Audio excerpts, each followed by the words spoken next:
Hey everyone, Steven here, and today I'm doing a review of the Sceptre E345B Ultrawide monitor. As always, I'll get into the specs first, and then talk about what I like about the monitor, what I don't like, and then wrap everything up. The Sceptre E345B is a 34-inch ultrawide IPS panel monitor with a 144Hz refresh rate, FreeSync Premium, and a $399 USD price tag that is currently discounted to $379 on Amazon. This is a non-curved panel with a 1 millisecond moving picture response time, which isn't as fast as gray to gray, so some ghosting and black smearing is to be expected here. This covers 99% of the sRGB color gamut with a dynamic contrast ratio of 1,000,000:1, a contrast ratio minimum of 3,000:1, and a color depth of 16.7 million colors. The peak brightness is 320 candelas per square meter and does not have HDR.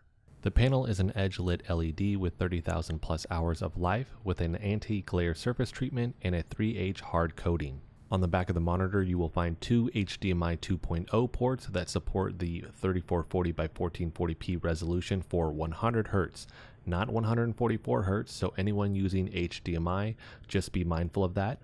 Then it has two DP 1.4 ports and a 3.5mm headphone jack. The panel can tilt forward 5 degrees, back 15 degrees, it can swivel 30 degrees, and adjust to a height of 7.83 inches at the top and 2.72 inches at the bottom.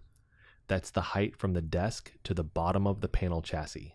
The bezel width is 2.75 millimeters, creating a very sleek look on all sides except the bottom. The panel is VESA compatible with 100mm by 100mm with a screw size of M4 at 10mm, which aren't included with this, so if you plan on mounting it, make sure your mount has those screws. The monitor weighs 18.6 pounds with the stand and 15.01 pounds without it, so almost any monitor arm should hold this. On the back of the monitor stand you will find a cable management opening also. On the back of the monitor you will find two speakers, which I couldn't find the watts on these on the Sceptre website for my unboxing video, but reached out to the company and these are 3-watt speakers each at 4 ohms. So here's the sound test from my unboxing video so you can get a general impression of them.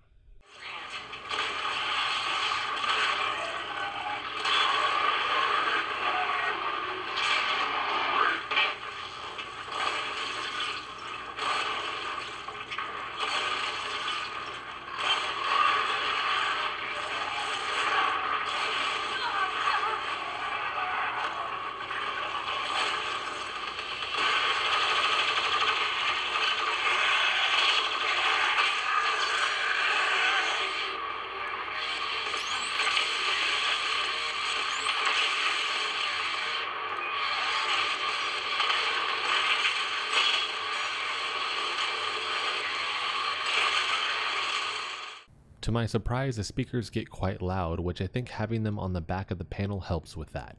Just a quick side note though, you will want to turn up the volume to 100% in the panel settings, as it is set to 50% by default. This does come with a 1-year warranty for limited parts and labor, although I'm not quite sure what the limited parts means here. I do wish the company would clarify that a little bit more for anybody that has either bought this product already and doesn't know what's covered, or is considering buying this product. Moving on, I want to cover what you will find in the panel settings. The buttons are on the front right hand side, and although I do prefer a single button over multiple ones, these perform just fine. Opening up the menu, you will find the Quick Start, Picture, Color, and System tabs. In Picture, you will find the backlight, brightness, and contrast adjustments.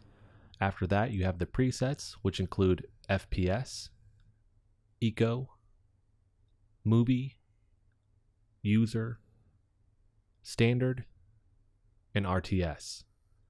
The movie and FPS presets are quite good, which is what I've personally been using. In the picture settings, you can also change the dynamic contrast ratio, response time, and enable picture-in-picture and picture-by-picture. A quick side note about adjusting the response time. It is labeled MPRT. You cannot actually adjust that if FreeSync is turned on. You have to turn FreeSync off and then it will pop up and allow you to adjust that. Next is the color tab, where you can adjust the color temperature between normal, warm, cool, and user. In user mode, you will get the ability to adjust more colors under the advanced settings tab. You can adjust the gamma, tint, saturation, and enable blue light shift also.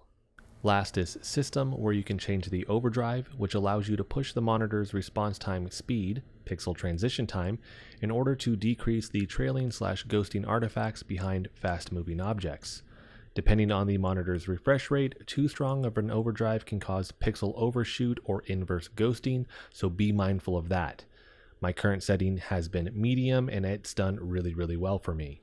You can also enable FreeSync, turn on sleep mode, and change the colors of the RGB light strip on the back of the panel, which will make sure footage of what that looks like pops up right now, with the mode on it, which is limited to a couple colors and spectrum.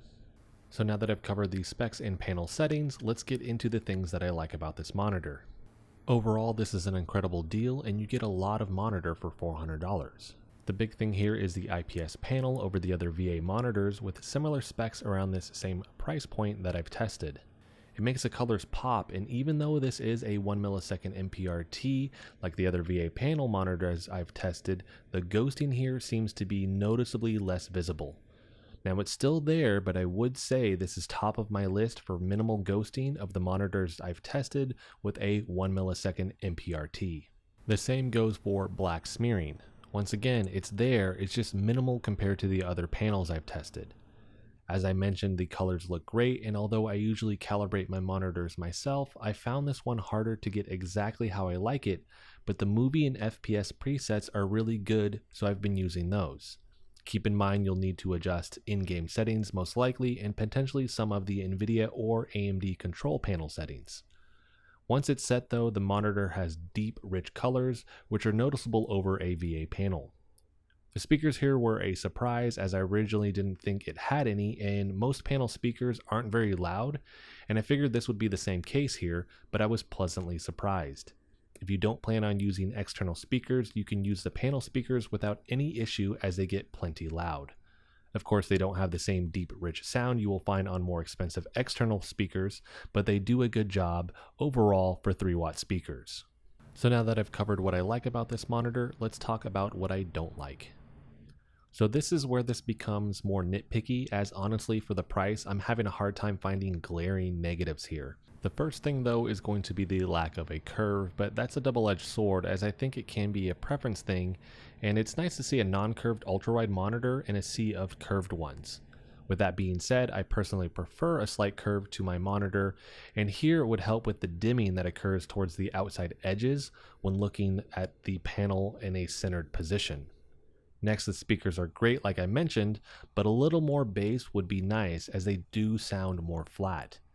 I wasn't able to adjust this in the Windows settings with the equalization setting like I was hoping, but there might be some other software that can do that for you.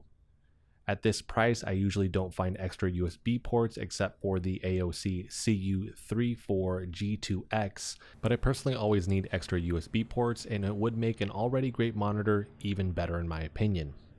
The lack of HDMI 2.1 for 144 Hz here is a bummer also, but more than likely people will be using this for a PC and not a next-gen console, so they'll probably have a DP cable. And that's going to round out the negatives, and like I mentioned, this is going to be a little bit more nitpicky because overall it's hard to find just glaring negatives with this monitor.